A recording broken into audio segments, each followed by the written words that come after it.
lot of questions come in on how to rig up these lightweight crabbing traps. These are the Danielson ones. They get on sale from time to time in a lot of the local sporting goods. Well, they're not high-end by any stretch of the imagination, but one thing about these is that if you do lose one, it just doesn't hurt as bad because it didn't cost you as much. But you do need to modify them in order to be able to handle crabbing in our areas up here in the Pacific Northwest, especially when we have fairly strong currents, tide exchanges in particular. Now, some things you need to do: you have to add some weight. These things will move on the bottom, so adding some sort of weight and getting that strapped on the bottom is a necessity, because otherwise what will happen is, especially if you have a strong tide exchange, these things will just drift and drag on the bottom and you'll lose your crab trap. So you have to add some weight. I have different weights depending on what type of conditions I'm crabbing in. These here are just like a 5-pound weight, but in some cases I have up to 10 pounds. The other thing that you can do is add weight on the doors. Now, I'm just using these wheel weights from a local tire outfit. I got a whole bucket of these weights. So that's what I clamp on. Some guys will actually use pencil lead and wrap it around it. The idea is you want to get some sort of weight on the door so that if there's current, these doors don't get moved open and then the crabs escape.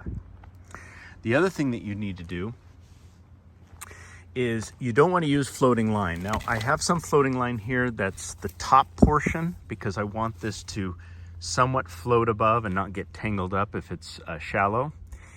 But then I have the top portion connected with a leaded or weighted line. This is a sinking line.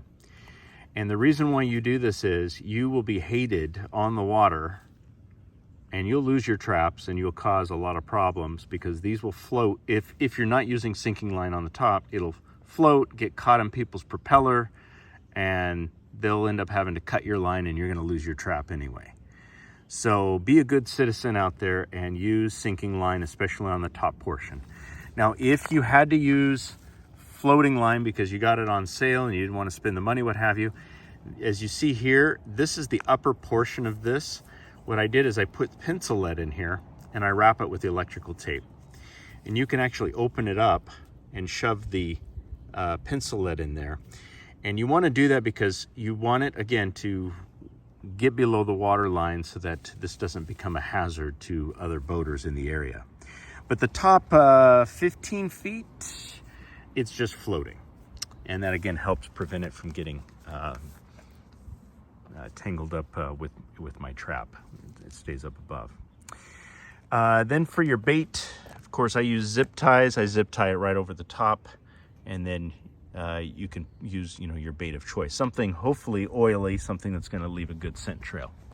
But that's how to rig these up, and quite candidly, for the price, especially when they're on sale, they work surprisingly well with those minor modifications, and you can get lots of crab.